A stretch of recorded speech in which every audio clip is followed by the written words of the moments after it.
온 세상이 캄캄하여서 참 빛이 없었더니 그 빛나는 영광 나타나 온 세상 빛이었네.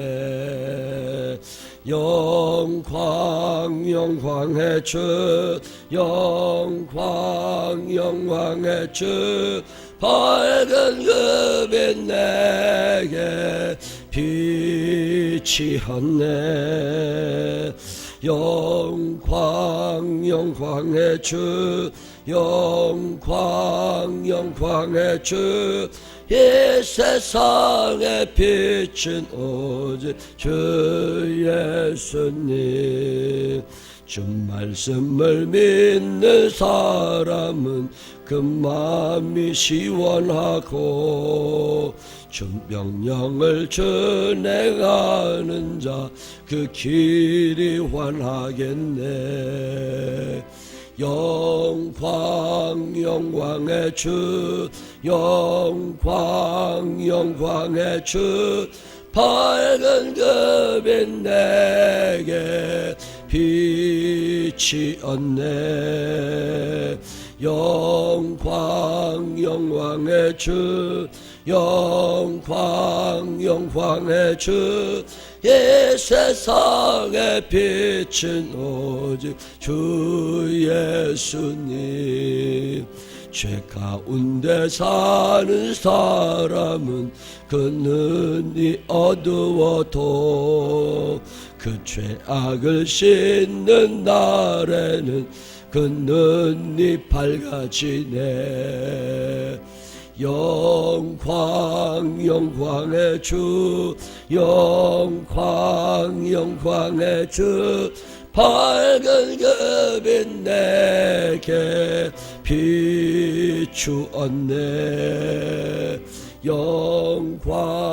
영광의 주, 영광의 주, 이 세상의 빛은 오직 주 예수님. 아멘.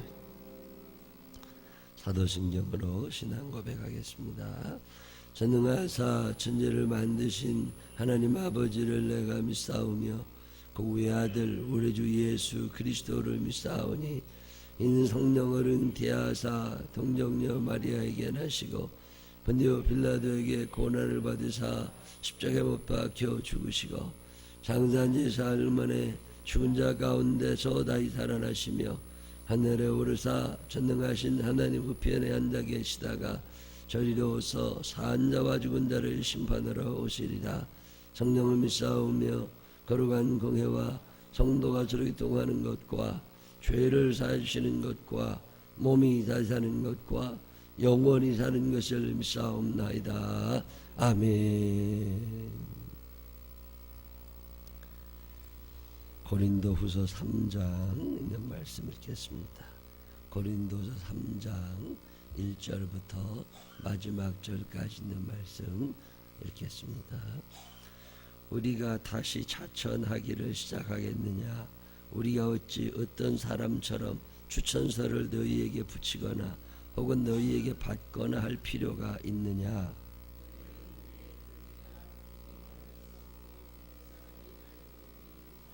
너희는 우리로 말미암아 나타난 그리스도의 편지니 이는 목으로 쓴 것이 아니요 오직 살아계신 하나님의 영으로 쓴 것이며 또 돌판에 쓴 것이 아니요 오직 육의 마음판에 쓴 것이라.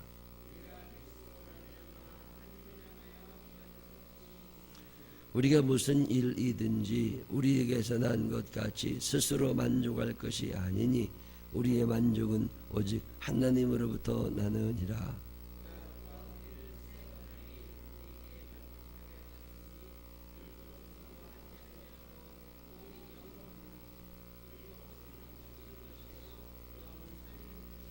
돌에 써서 새긴 죽게 하는 율법 조문의 직분도 영광이 있어 이스라엘 자손들은 모세의 얼굴에 없어질 영광 때문에도 그 얼굴을 주목하지 못하였거든.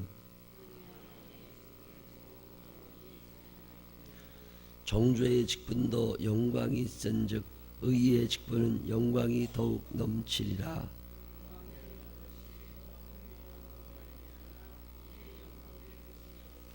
없어질 것도 영광으로 말미암았은즉 길이 있을 것은 더욱 영광 가운데 있느니라. 우리는 모세가 이스라엘 자손들에게 장차 없어질 것의 결국을 주목하지 못하게 하려고 수건을 그 얼굴에 쓴 것 같이 아니하노라.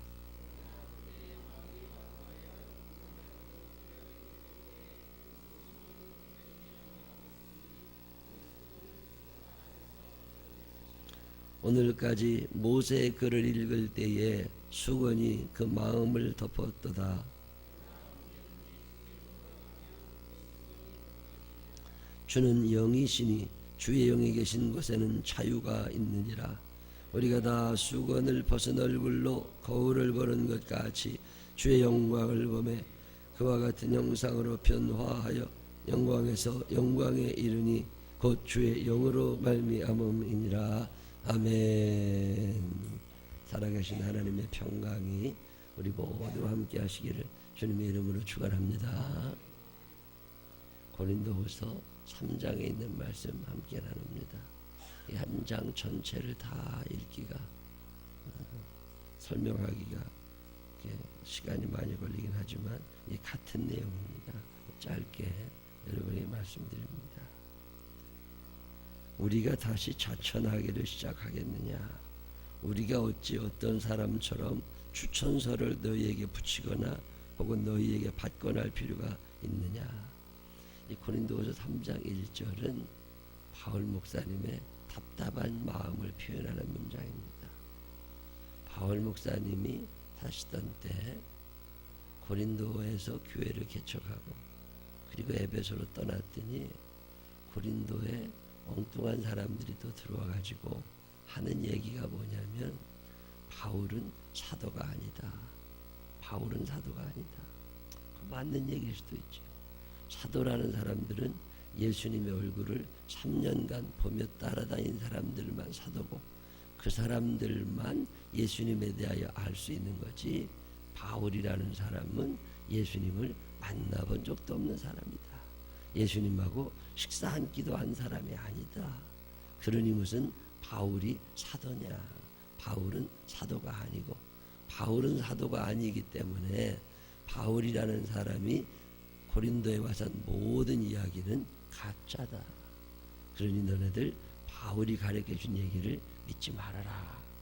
이런 사람이 생겨난 거야. 요즘에도 목사님들이 이제 이리 옮기고 저리 옮기고 그러시는 분들이 계시죠. 목사님들이 옮기고 이 교회에 있다가 저 교회로 떠나고 그러고 하면 또 목사님들 꼭 욕하는 사람들이 생겨납니다. 내가 그 목사님 그럴 줄 알았다고, 내가 그 목사님 어떤 신학대학 나왔는지도 잘 모른다고. 우리나라 사람들은 참 안 믿어요. 타블로인가요? 무슨 가수인가? 그 사람이 인류대학을 나왔다고. 그러니까 어떤 사람이 아니라고, 무슨 그런 대학 나와가지고 가수 하겠느냐고, 그거 가짜일 거라고. 그랬더니 또 그걸 믿는 사람이 생겨나가지고서 진실을 밝히라고. 내가 고등학교 졸업하고 대학 졸업했다는데 왜 못 믿냐? 너 진짜 대학 졸업했으면 졸업장을 가져라고. 그래가지고 가수가 스탠퍼드인가요? 어딘가 가가지고서 자기 졸업장 띄워왔잖아요. 참 세상 못 믿을 세상입니다. 그랬더니 그 욕하던 사람들이 또 뭐라고 그랬어요? 저거 조작한 거라고, 가짜라고. 그럼 뭘 믿고 살 건데? 뭘 믿고 살 건데? 주민등록증을 보여줘도 안 믿는 사회입니다. 참, 종자가 왜 그렇게 생겨먹었나 몰라. 그러니 얼마나 힘들겠어요, 살기에. 아무도 못 믿으니까, 아무도 못 믿으니까. 그리고 나보다 모이가 좀 나은 것 같다 싶으면 깎아내려야 시원합니다. 누군가를 끌어내려야 시원해. 절대로 돼서는 안 되는 사람이 이런 사람들이거든요. 다른 사람을 인정하고 존중해주고 이러고 살아야 세상이 재밌지. 그냥 깎아내리려고 그러고 못났다고 그래야 되고 내가 그렇다고 내가 좀 높아지나? 자기가 실력을 갖춰서 높아질 생각을 해야지 왜 멀쩡한 사람을 깎아내립니까? 고린도 교회에 바울 목사님이 가셔서 열심히 목회를 하셨단 말이에요. 그랬더니 교회가 잘 됐단 말이에요. 그리고 바울 목사님이 움직여 가셨잖아요. 그랬더니 유대교에 충실한 사람들, 바울 목사님을 싫어하는 사람이 또 있는 거예요. 세상의 모든 사람이 다 나를 좋아할 거다. 착각입니다. 세상의 모든 사람들이 내 허물이 보이면 감추어 줄 거다. 착각입니다. 홍 집사님 나가셔서 물 한 잔 떠다가 갖다 드려요. 목이 칼칼하셔도 그러신다고. 눈치들이 빨라야 좀 덜 불편하시지.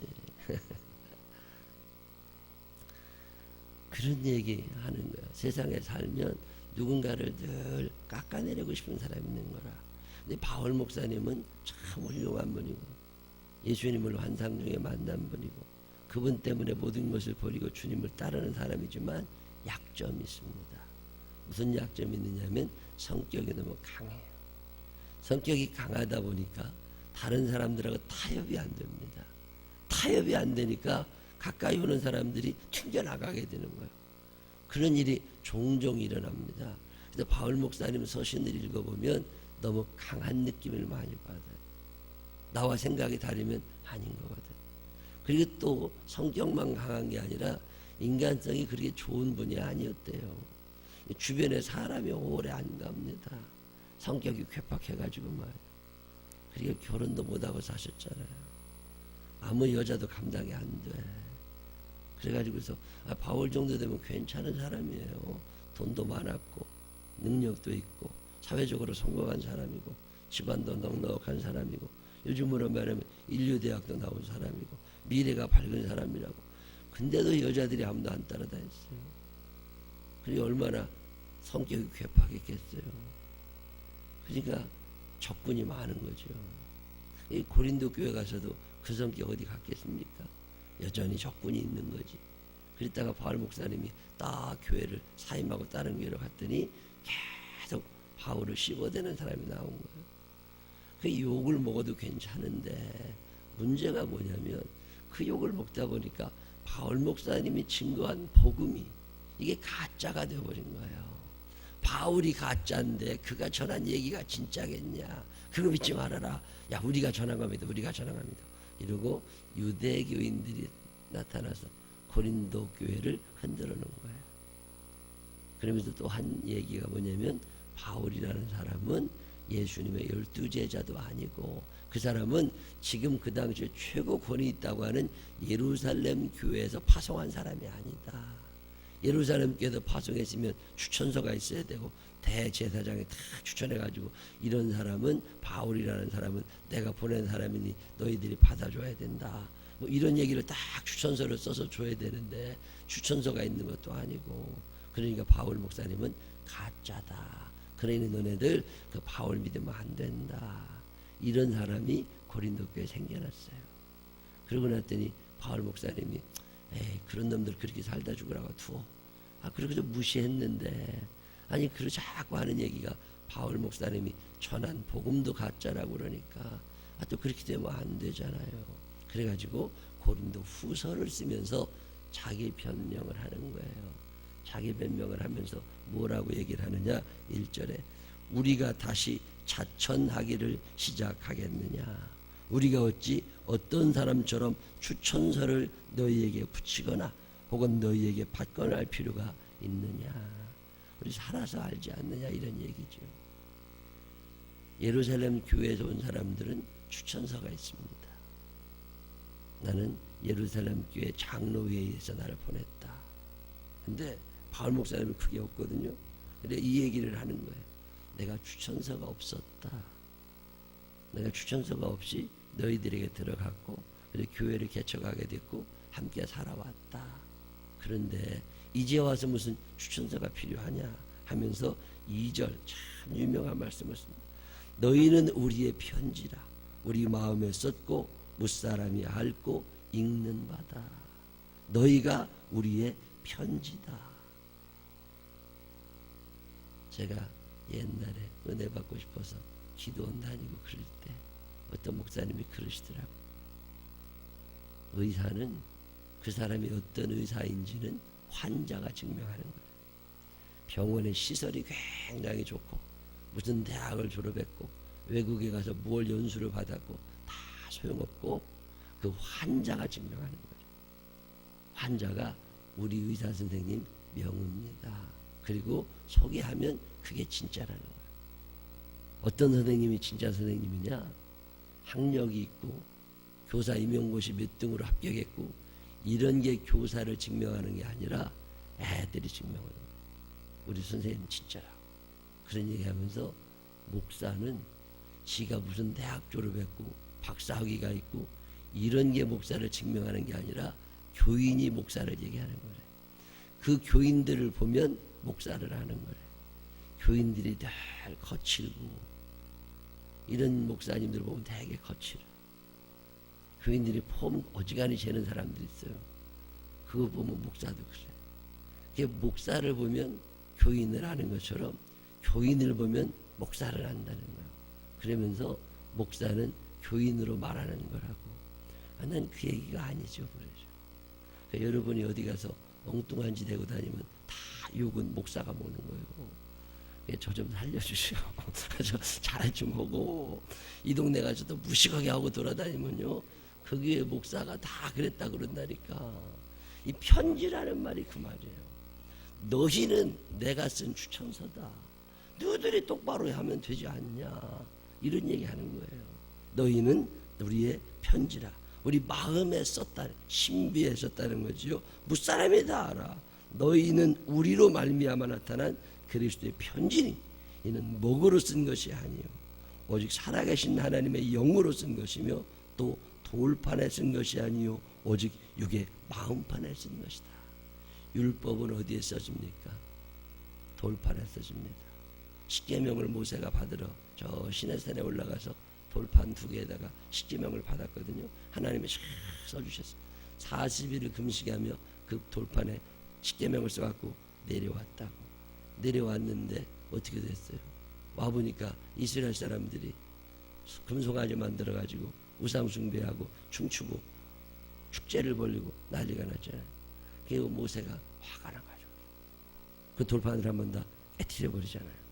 그리고 난 다음에 또 올라갑니다. 그리고 나서 또 십계명 돌판을 받아갖고 왔는데 올 때 보니까 모세 얼굴에서 광채가 나. 하나님과 40일을 금식하며 있다가 돌판을 갖고 와서 모세 얼굴에서 빛이 나는 거예요. 쫙 빛이 나니까 사람들이 두려워합니다. 뭔가 기적이 일어날 것 같거든. 그래가지고 모세가 있는 텐트에 들어가지를 못해요. 모세가 들어오라고 그랬더니 아니, 당신의 얼굴에 광채가 나서 우리가 못 갑니다. 무서워가지고. 그랬더니 모세가 얼굴에 수건을 쓰고서 광채가 난다. 수건을 쓰고서 그리고서 사람을 만납니다. 근데 그렇게 수건을 쓰고서 만났던 그 돌판도 결국 이스라엘 백성들이 지켜내지를 못합니다. 십계명 돌판 어디 있는지도 모르죠. 그렇게 정성껏 하나님이 써주셨지만 사람들이 그 법을 못 지킨 거예요. 그리고 다 깨트려 버렸다.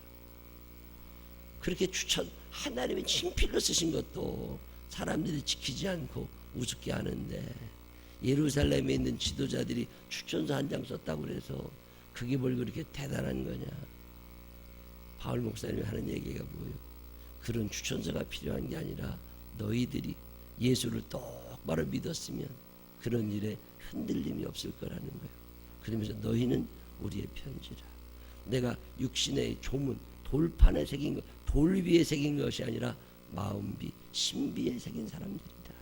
그러면서 하나님의 말씀 너희가 돌판에 새기는 게 중요한 게 아니라 신비에 새기는 게 중요한 거니까 정신 똑바로 차리고 제대로 좀 믿어라.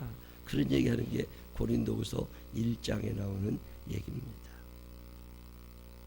목사는 교인으로 얘기한다면 여러분이 어떤 사람인지는 누가 얘기해 주겠어요?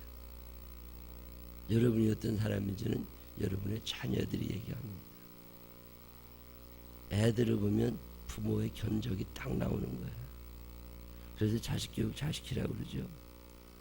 우리 어머님이 옛날에 내가 동네 가서 엉뚱한 짓 하고 돌아다니면 우리 어머님이 늘 하시던 말씀이 있어요.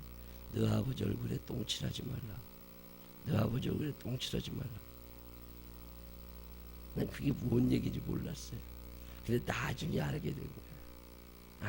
아들이 곧 아버지의 견적이 딱 나오는구나. 딸이 아버지 견적이 딱 나오는구나. 요즘은 부부가 다 맞벌이 하느라고 애들을 잘 못 기릅니다. 그래서 애들이 형편없이 망가질 때도 있어요. 그렇지만 서서히 세월이 지나가면서 그게 다 나옵니다. 부부가 다 신앙생활 잘 하잖아요. 기도도 열심히 하고 그러면 그 자녀들이 곁길로 갔을지라도 다 돌아옵니다. 90%도 아니라 100% 돌아옵니다. 왜요? 그 부모의 근본이 있는 거거든요. 근데 또 반대로 부모가 또 형편없잖아요. 애가 열심히 하는 것 같아도 나중에 또 그짓 해요. 이 자녀들은요, 부모를 증명하는 기계들입니다. 이 자녀들이 껄렁껄렁, 이 목사님들 자녀들 중에서도요, 이 애들이 좀 시원찮은 애들이 있습니다. 적응도 잘 못하고 제일 많이 나타나는 게 이중인격입니다. 선생님들 앞에서 나와 친구들 사이에서 내가 다른 거예요. 교인들도 그러죠. 교인들끼리 만났을 때 나와 회사에서 나가 전혀 다른 사람들이 있습니다. 가정에서의 내가 다르고 회사에서의 내가 다르고 교회에서의 내가 다르고 이런 생활이 애들 눈에 그대로 보이거든요. 그리고 보이다 보면 애들이요 믿음이 안 큽니다. 그리고 늘 방황하게 됩니다. 자녀를 잘 교육시키고 싶거들랑 인격이 하나래야 돼요. 그리고 하나님의 말씀 자기가 말한 그대로 살아야 돼. 훈신은 잘하는 아버지 어머니. 근데 그렇게 안 살잖아요. 그럼 애들은 제가 목사하면서 참 마음에 드는 게 이거예요. 요즘에 한국 교회가 급격히 무너져가고 있는데 앞으로는 더 무너질 겁니다. 이게 왜 그러느냐? 간단한 이유가 있어요. 설교 중심이라고 하는 거는요, 교회가 굉장히 위험한 거예요. 설교를 우리 목사님 참 설교를 잘해. 한번 와봐. 그런 교회 절대 가지 마세요. 설교가 중요한 교회는 오래 못 갑니다. 20년, 30년 못 넘깁니다. 큰 대형 교회들 있죠. 목사님하고 1년 내 만날 일 한 번도 없는 교회. 그런 교회는 그렇게 해도 돼요. 그런 교회는 목사님 설교가 귀를 즐겁자고 하는 거지 예수 잘 믿자고 하는 건 아니거든. 근데 교회는 본질적으로 같이 사는 데거든요. 예수님이 유명한 설교가가 아니라는 걸 아셔야 됩니다. 바울 목사님이 설교를 얼마나 못했는지 하여튼 뭐 설교하다가 졸아도 죽은 사람도 있으니까 그리고 스스로도 설교를 못한다고 얘기를 했어요. 달변가능입니다. 요한웨슬리 목사님이나 마틴 루터나 존 칼빈이나 이런 사람들이 위대한 설교자들이 아닙니다. 무디 목사님이 미국을 변화시켰던 무디나 조나단 에드워드가 달변가들이 아닙니다. 근데 어떻게 그렇게 교회를 일으킬 수 있느냐? 그들의 삶이 교인들과 함께 살아가는 삶이 아름다웠던 거예요. 예수님의 삶이 아름다웠고 그분의 생활이 하나님 뜻 그대로. 베드로 목사님이 위대한 설교자가 아닙니다. 어떻게 그가 3,000명씩 설교를 잘해서 아닙니다. 성령께서 도와주시는 것이요.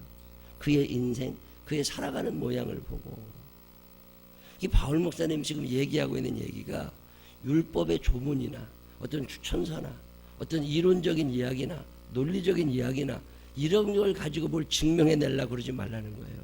너희의 인생 자체가 너희가 살아가는 모양 자체가 예수를 증거할 수 있었다면 너희가 이런 곤란에 처하지 않았을 거라는 거예요. 참 우리가 깊이 새겨야 될 문제입니다. 내가 누굽니까? 내가 성령의 사람이라. 내 안에는 예수 그리스도의 영이 있는 사람이라. 그러면 그렇게 살면 되잖아요. 내가 누구냐? 예수님이 핏값으로 사신 사람이라는 거죠. 이 긍지와 자부심을 잃어버리지 말아야지. 그래서 내가 거듭난 생명을 가지고 있다. 내 안에는 예수의 생명이 있다. 이걸 가지고 살아가야지. 어디서든지. 이걸 자꾸 잊어버리게 된단 말이죠. 그러다 보니까 증명사가 필요하고, 기도원에 갔더니 한 번은 내가 목사라고 그랬더니 목사 신분증을 좀 달래요. 목사가 무슨 명함이 있나, 그런 거 없다고 그랬더니 주보를 하나 갖고 그래. 그러더니 주보에 담임 목사라고 써있는 이름과 내 주민등록증에 있는 이름이 똑같으면 목사라는 걸 믿지만 그렇지 않으면 못 믿는데, 아니 왜 목사한테 신분증이 필요하게 됐냐 그랬더니 목사 아닌 것 같은 사람이 너무 많아서 그렇대. 하나 이해가 돼요. 아니 목사가 명함 파갖고 다니는 세상이 됐으니까, 그리고 목사가 자기가 목사라는 걸 증명해야 된다니까요. 이제는 안 믿어요. 가짜가 하도 많으니까. 내가 누구냐? 내가 예수 그리스도의 보혈의 피로 새 생명을 얻은 하나님의 자녀다. 그리고 내가 누구냐? 하나님이 나를 복음을 전하라고 이 땅에 보내신 하나님의 사람이다. 내가 누구냐? 24시간 사는 동안 하나님의 자녀로 살게 되어 있는 사람이다. 이 긍지, 이 자부심이 내가 없는 거야. 스스로의 가치를 전혀 떨어뜨려 갖는다. 신비의 색이란 말이야. 내가 예수 믿는 사람입니다 라고 증명서를 써내지 않아도 누구든지 저 사람은 예수 믿어, 이렇게 좀 살아가라는 거예요. 그게 고린도후서 3장입니다. 내가 누군지를 모르니까 내 가치를 모르는 거예요. 우리가 얼마나 귀중한 사람들입니까? 옛날에 제가 어떤 얘기 하나 들었는데, 미국 사람 하나가 프랑스 구경을 가가지고 쭉 돌아다니다가 자기 마누라한테 선물 하나 해줄까 그래가지고 반지를 하나 샀는데, 좀 싼 반지, 액세서리 같은 거 골통품점에 가가지고 아주 옛날 반지 하나를 사갖고 왔답니다. $500 냈대. $500. 그래도 꽤 비싼 거죠. 55만 원 이렇게 주고 샀으니까. 근데 그걸 갖고서 이제 갖고 왔는데 그 마누라가 별로 안 좋아하더랍니다. 그래서 관둬라, 그리고 그냥 처박아뒀대요. 그리고 났는데 얼마쯤 지난 후에 생활이 좀 어려워져가지고 그거를 팔을까 그래가지고 그 50만 원짜리 반지를 갖고 그 반지 파는 집에 가서 이거 좀 얼마나 주냐고 사달라고 그랬더니 한참을 보더니요 2만 불을 부르더래요. 2,200만 원. 아이고 50만 원 조금 더 주고 산 건데, 그래가지고 아니 이거 내가 프랑스 가서 이거 싸게 주고 산 거라고 다시 보라고 그랬더니 이거 싼 반지 맞다고, 그렇게 요즘 크게 값 나가는 반지는 아니라고, 근데 자기가 2천만 원 이상 줄 수 있다고. 그래서 궁금하잖아요. 그래가지고 안 팔았답니다. 그리고서 꼭 쥐고 있다가 다른 데 가서 또 물어봐요. 이거 얼마나 줄 거냐고. 그랬더니 그 사람이 자기가 5천만 원 조금 더 주겠다고 그러더래요. 신기하다. 그래가지고 물어봤더니 왜 내가 사실은 50만 원 주고 산 반지다. 그랬더니 맞대. 이 반지 값은 그렇게 많이 나가는 거 아니래. 근데 왜 5천만 원이나 주냐 그랬더니 돋보기를 갖고서 이렇게 보여주더래요. 근데 거기에 뭐라고 써있냐면 옛날 그 나폴레옹 시절에 나폴레옹 황제가 조세핀이라는 여자를 사랑했습니다. 그래서 나폴레옹이 조세핀이라는 여자한테 선물을 간혹 어쩌다 하나 하시. 근데 그 조세핀에게 준 선물 중에 하나가 반지예요. 그 반지가 없었을 거다. 근데 거기 그 반지에 아주 안 보일 만한 조그만 글씨로 써있더랍니다. 조세핀에게, 이렇게 조세핀에게 황제 나폴레옹을 딱 써놨더래. 그 글자 하나가요 가치를 100배 이상 튀겨놓는 거예요. 우리는 사실 가치가 없어. 그렇지만 내 신비에, 내 안에 예수 그리스도의 보혈의 피가 흐른단 말이에요.